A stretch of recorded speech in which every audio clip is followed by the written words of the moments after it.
कोरेगावचे शिवसेनेचे आमदार महेश शिंदे आपल्यासोबत आपण त्यांची बातचीत करणार आहोत। अत्यंत महत्त्वाची लक्षवेधी ते मांडतायत। प्लास्टिक फुलांबाबतचा हा सगळा विषय ज्याने कॅन्सर होतो आणि त्याला थांबवलं पाहिजे अशी लक्षवेधी आहे। सर, काय नेमकी माहिती मिळते, कारण तुम्ही गावाखेड्यातले आमदार आहात, तिथली नेमकी परिस्थिती काय सांगा?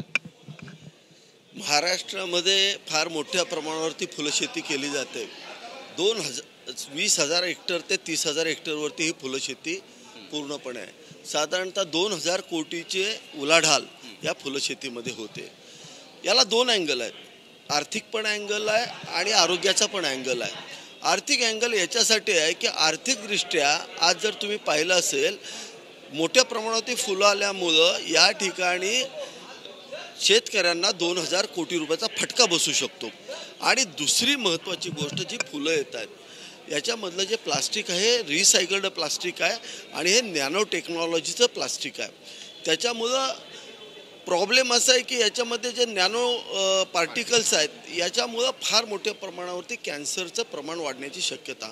दुसरं, याच्यामध्ये जे केमिकल जे वापरले जातात, जे रंग वापरले जातात ते अत्यंत धोकादायक आहे।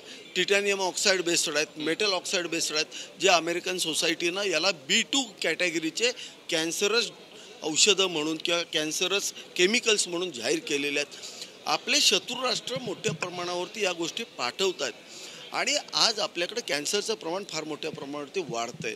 म्हणून मी आज राज्य सरकारला विनंती करणार आहे की कसल्याही परिस्थितीमध्ये या प्लास्टिकच्या कृत्रिम फुलांना आपण बंदी घातली पाहिजे। समारंभाच्या ठिकाणी ही फुलं वापरली जात आहेत आणि सामुदायिकरित्या लोकांच्या आरोग्याचे प्रश्न निर्माण होत आहेत, हा माझा यातला मुद्दा आहे। प्लास्टिक फ्लॉवर जिहादचा पण हा एक प्रकार असू शकतो असं म्हणावं? निश्चित हा बिझनेस पॉलिसीचा पण पार्ट असू शकतो, कारण ही फुलं परदेशातून फार मोठ्या प्रमाणावर येत आहेत आणि त्यातले येणारे रंग आहेत याच्यावरती कोणाचाच कंट्रोल नाही आहे। अत्यंत घातक केमिकल असणारे रंग येत आहेत आणि त्याच्यामुळे आपल्याला हा त्रास होऊ शकतो।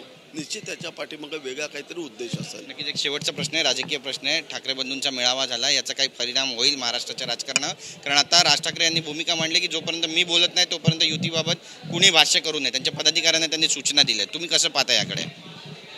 प्रत्येकाला स्वतःचा पक्ष वाढवण्यासाठीची मुभा असते, लोकशाही आहे, ते त्यांचा पक्ष वाढवतात, त्यांनाही शुभेच्छा। आम्ही कधी कुणाला निगेटिव्ह राजकारण म्हणून बघत नाही, आम्ही सकारात्मक राजकारण म्हणून पुढे जाणारे लोक आहेत, त्यांनाही आमच्या शुभेच्छा असतील। पण शक्यतो करून प्रांतवाद, आपल्या देशाला घातक अशा गोष्टी नेत्यांच्याकडून घडल्या नाही पाहिजेत। देश हा एकतेने नटलेला देश आहे, विविधतेने नटलेला देश आहे। आपल्याला थोडंसं संयमानं काही भूमिका घ्याव्या लागतील।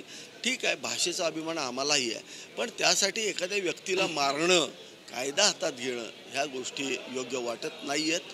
त्या गोष्टी टाळल्या तर निश्चित भूमिका योग्य वाटेल। धन्यवाद आमच्याशी बातचीत केल्याबद्दल। तर आपली भूमिका या ठिकाणी मांडलेली आणि प्लॅस्टिकच्या फुलांचा जो वापर आहे त्यावर प्रतिबंध घालण्यात यावा अशी मागणी आज महेश शिंदे करणार आहे, त्याबाबतची लक्षवेधी मांडणार आहे। नेमकी सरकारची भूमिका काय असेल पाहणं महत्त्वाचं ठरेल। कॅमेरा पर्सन योगेश गुरवसा, गिरीश गायकवाड, TV9 मराठी, मुंबई।